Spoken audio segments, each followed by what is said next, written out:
আসসালামু আলাইকুম বন্ধুরা, আশা করি আপনারা সবাই অনেক ভালো আছেন। তো 21,000 টাকার মধ্যে বাজেটের বেস্ট গেমিং 64 মেগাপিক্সেলের ক্যামেরা এবং এর সাথে থাকছে আরও একটি টেলিফটো সেন্সর।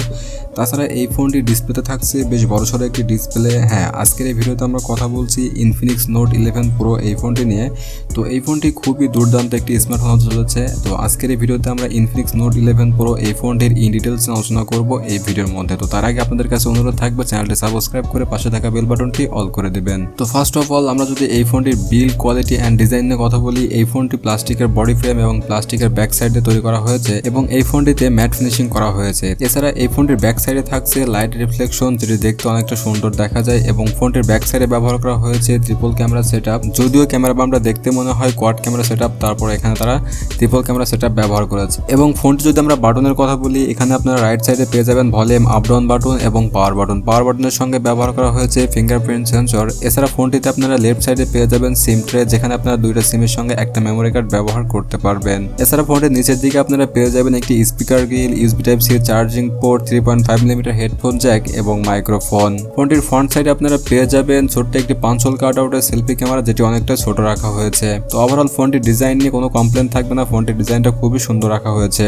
তো দেন এরপর যদি আমরা এই ফোনটির ডিসপ্লে নিয়ে কথা বলি, এই ফোনটিতে আপনারা পেয়ে যাবেন 6.95 inch full HD plus IPS LCD display, যেখানে থাকছে 120 হার্জের ডিসপ্লে রিফ্রেশ রেট। এছাড়া এই ফোনটিতে আপনারা পেয়ে যাবেন 180 হার্জের টাচ স্যাম্পলিং রেট, যেখান থেকে আপনারা খুবই একটা স্মুথ পারফরমেন্স পেয়ে যাবেন এই ফোনটির ডিসপ্লেতে। এবং এই ফোনটির ডিসপ্লে রেজলিউশন রাখা হয়েছে 1080x2460 পিক্সেল এবং এখানে পিপিআই ডেন্সিটি ব্যবহার করা হয়েছে 387 পিপিআই ডেন্সিটি। আপনারা বুঝতেই পারতেছেন যে 6.95 ইঞ্চি ডিসপ্লে, এটি কিন্তু বেশ বড়সড় একটি ডিসপ্লে, যা মোটামুটি একটা ট্যাবের সমান বললেই চলে। তো এখানে যেহেতু 387 পিপিআই ডেন্সিটি ব্যবহার করা হয়েছে, সেহেতু এখান থেকে আপনারা কোনো কন্টেন্ট ওয়াচ করে শার্পনেসের কোনো ঘাটতি পাবেন না। এবং যেহেতু ডিসপ্লেটা অনেকটা বড়, সেহেতু এখান থেকে আপনারা খুব ভালো একটা ডিসপ্লে সার্ভিস পেয়ে যাবেন।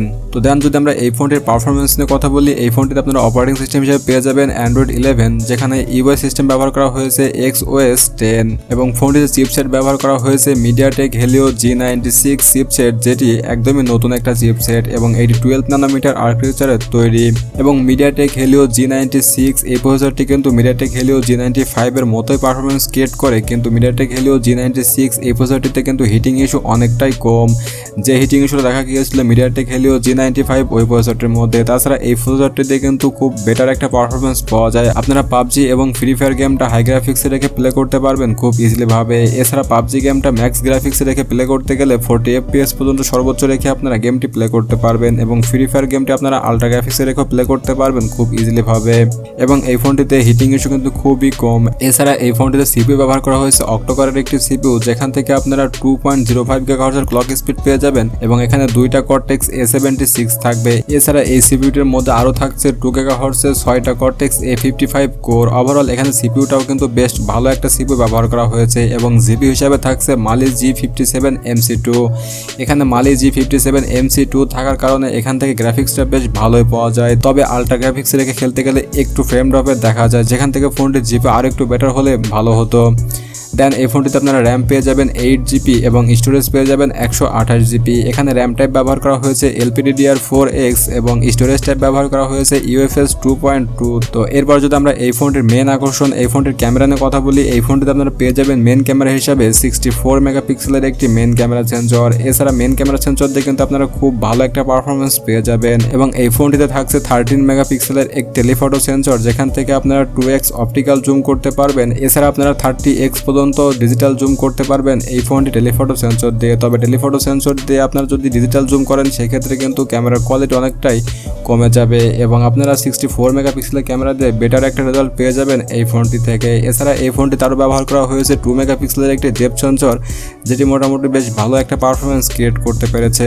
এবং ফোনটিতে ভিডিও রেকর্ডিং করার ক্ষেত্রে আপনারা 2K 30 FPS এ ভিডিও রেকর্ডিং করতে পারবেন। এবং এই ফোনটিতে ফ্রন্ট ক্যামেরা হিসেবে ব্যবহার করা হয়েছে 16 মেগাপিক্সেলের একটি সেলফি ক্যামেরা, যেখান থেকে আপনারা খুব বেটার একটা রেজাল্ট পেয়ে যাবেন এবং ভিডিও রেকর্ডিং করতে পারবেন 1080p 30 FPS এ। তো ওভারঅল ক্যামেরা সেটআপটা এখানে বেশ ভালো একটা ক্যামেরা সেটআপ ব্যবহার করা হয়েছে।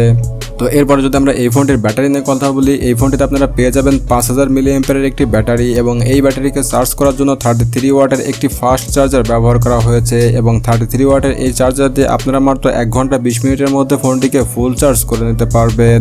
তো এই ফোনটি যদি আমরা সেন্সরের কথা বলি, সেন্সরের দিক দিয়ে আপনারা এখানে পেয়ে যাবেন side mounted fingerprint sensor, accelerometer, gyro, approximately compass, সব ধরনের সেন্সরগুলো আপনারা পেয়ে যাচ্ছেন এই ফোনটি থেকে। এবং এই ফোনটিতে আপনারা কানেক্টিভিটি হিসেবে পেয়ে যাবেন ব্লুটুথ, ওয়াইফাই, জিপিএস, রেডিও এবং USB type C charging port. Overall সবকিছুতেই কিন্তু বেশ ভালো একটা সার্ভিস দিচ্ছে আমাদেরকে ইনফিনিক্স নোট 11 প্রো এই ফোনটি। এবং এই ফোনটিতে আপনারা অডিও হিসেবে পেয়ে যাবেন ডুয়েল স্টোরেজ স্পিকার, যেখান থেকে আপনারা বেশ লাউডলি একটা সাউন্ড পেয়ে যাবেন এবং স্টোরেজ স্পিকার সাউন্ড কিন্তু সবসময় বেটার হয়ে থাকে। তো ওভারঅল সবকিছু মিলে আমার কাছে মনে হয় ফোনটি খুবই দারুণ একটা স্মার্টফোন হতে যাচ্ছে। তো আপনারা চাইলে নিঃসন্দেহে এই ফোনটি নিতে পারেন। তো এই ফোনটির বাংলাদেশ প্রাইস রাখা হয়েছে 21,000 টাকা। তো বন্ধুরা, এই ছিল আমাদের আজকের ভিডিও। তো ভিডিওটি আপনাদের কাছে কেমন লেগেছে অবশ্যই কমেন্ট করে জানাবেন। আর যারা এখন আমাদের চ্যানেলটি সাবস্ক্রাইব করেন, আমাদের চ্যানেলটি সাবস্ক্রাইব করে পাশে থাকা বেল বাটনটি অল করে দেবেন। তো ভালো থাকুন, সুস্থ থাকুন, দেখা হবে নেক্সট কোনো ভিডিওতে।